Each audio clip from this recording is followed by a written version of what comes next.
Well, hello everyone, it's Carrie back again with you from sunshineinmypocket.com. I'm excited to share a couple cards with you today. I'm going to be using the toner card fronts from Whimsy Stamps and also a super fun die set that I've been getting a lot of use out of. This is the Loopdidoos 1 die set. And this stamp set is called So Annoying, and look at these cute images with the frozen popsicle. There's some icicles on one of the birds. I will use a couple of those images for these cards today. But to get started, let's go ahead and do our foiling and foil this toner card front. I'm only using this one card front.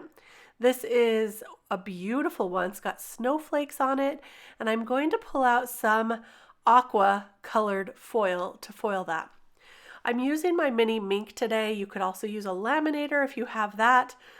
And I'm warming up my Mink machine by turning it to the heat level of 3. That's the level I found works best for me when I'm doing toner card fronts like this. So let me just go ahead and get out my foil, and I'm going to put my card front on the foil to measure what size of foil I will need. Now I'm just using my rotary trimmer here to cut that. It makes cutting foil super easy and nice and clean. So I cut that, and now I'm going to put my foil right back away. I always put my foiling away quickly after cutting it so I don't wrinkle any of that foil or accidentally get something on it. Now I'll place my foil on top of that toner sheet with the silver side down to the snowflake toner. Then I'll put the entire thing in my carrier sheet. I'm using a parchment carrier sheet today, and I've got an extra sheet of cardstock in there. I found that I like having an extra shim to make the foil stick even better to my toner. And I'll just loosen this up with my bone folder and pull that off, and look at what a beautiful result we got. Now sometimes if you don't get a good result right away, be sure to dust off your toner card front first and the back of your foil. That will help get a very good adhesion.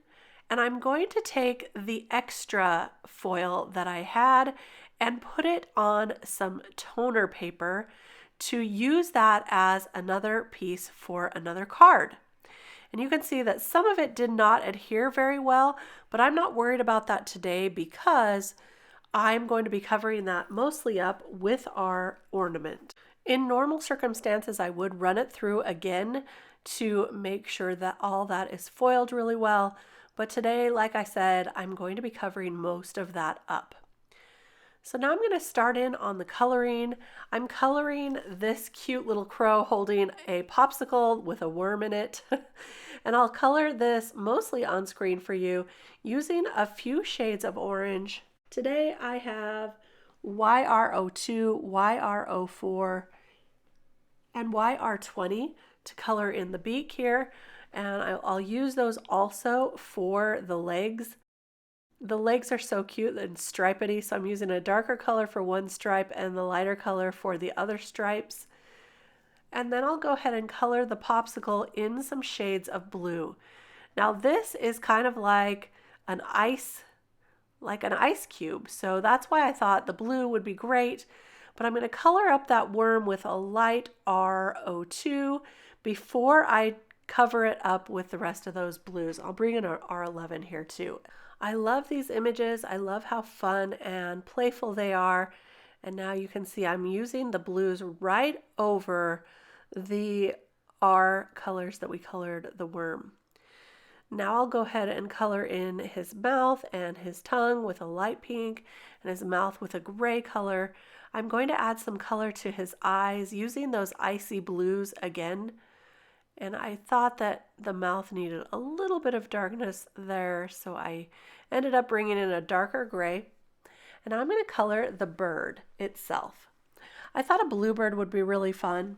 I have BG18 right here, which is going to be my darkest color. I'm going to go ahead and lay in some of those shadows. And then I'll bring in a lighter BG color here, which is the BG09 and the BG07. I'm just going to alternate these colors Using the darkest first, then going to the mid-tone, and then blending that out with the lightest color.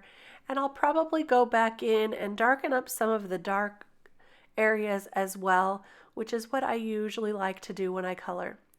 But I left this all in so you could see how much fun this little bird is to color and how simple he is as well.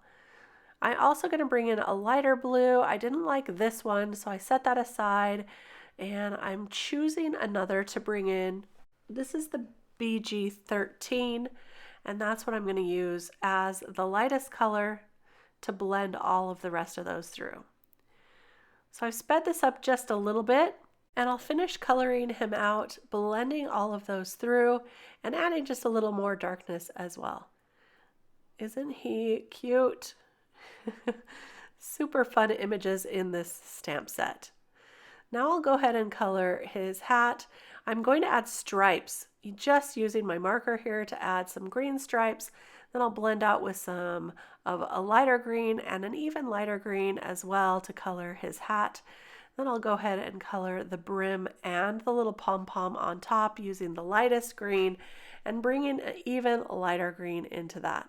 I'm going to add a few dots on the pom-pom and blend that out with lighter dots as well. That's just going to give it a little more texture, make it look like a little furry pom-pom. And then I'm testing out some pinks here to color up his shoes. These shoes are so fun as well. They remind me of the snowman shoes that also is a new stamp set that came out fairly recently. So I'll just color those up with a bunch of pinks and kind of a salmon-y pink. And the soles of the shoes I'll color up in some cool grays. That's going to finish out our bird pretty much here. I did color in those stripes just a little and added a little more darkness with the pinks. Now it's time for some masking inspiration. These are the NoFuss instant masks. Oops, there's a little piece in there I forgot to pull out. There we go. And I'm just going to use this. By the way, if I haven't mentioned this before, which I think I have, I'm in love with these NoFuss instant masks. They are so easy, already done for you. You just have to pull one out, put it right over the top of your image, and then you can do your ink blending or whatever you're going to do. A little splattering would be fun too. Anything, and it makes these projects so super simple and fast. Today I'm just going to do some ink blending with some oxide inks. I thought I'd pull in some purples to complement the blues that we colored up this bird, adding some of the darker colors around the edges, and then we'll pull off that instant mask to reveal the bird beneath. And that's probably my favorite part, the reveal. Is so fun. Okay, I'm just going to finish the edges there, and now it's time for the reveal. I am carefully peeling this off because you can reuse these masks as many times as long as it sticks. I'm going to save this on my backer sheet that it came on, just like this, put it right back there so I can reuse it another time. And now it's time to go ahead and put this card together. I die cut the Loopdidoos frame from this die set multiple times, and I'm going to build that up about 3 times here, just using some liquid adhesive. It's very simple to do, and this is going to add some extra dimension and really make it pop, make it look like a frame around our image here. So I'll just go ahead and build that up 3 times. Then I'll glue down our image flat and the frames in that dimension around it. I love the way that this is turning out with that frame. You could do a colored frame if you want to. I think that would also be very pretty. I decided to keep mine white this time. Then I've stamped out one of the sentiments from the stamp set. It says, "Bring it." And I stamped it in that same purple oxide ink so that it would match our background. And now I'm going to go ahead and raise that up with a little foam tape right here to the right of our image. So I'll adhere that and then cut off the excess of the banner that's hanging off over the edge. I'm also going to add a little glue to the end right here so that it will adhere right to that frame. Remember, that frame is lifted. That's why I used foam tape on the rest of it. So I'll trim the excess off right there, add it to our card base, and there's our first card. Now the second card I went ahead and assembled off screen, but I'm going to show you right now. I turned it more into an ornament. Here's a closer look at our first one though. That foil in the background really packs a punch. It brings in some real excitement. And here's the second card with the second background that we did with the leftover foil. I made an ornament out of this guy, colored him up like a crow, like an old crow, with some snow and icicles hanging off of him. The sentiment says, could be worse. And I think it turned out so fun. So there's a look at both of our cards today. It was very easy. We only used one toner card front, but then we used the leftover foil for the second card using some toner paper. So it turned out really fun. You could also add some white foil to those snowflakes to make the snowflakes turn back into white again. That's a fun double foiling technique, and I will be sharing some more foiling techniques real soon. I hope you enjoyed this video today. Don't forget to give it a thumbs up if you liked it, and be sure to subscribe to the channel so you don't miss a thing. I'll be back real soon with more card inspiration. I hope you have a fantastic end of the year and a very happy new year. I'll see you real soon. Bye-bye.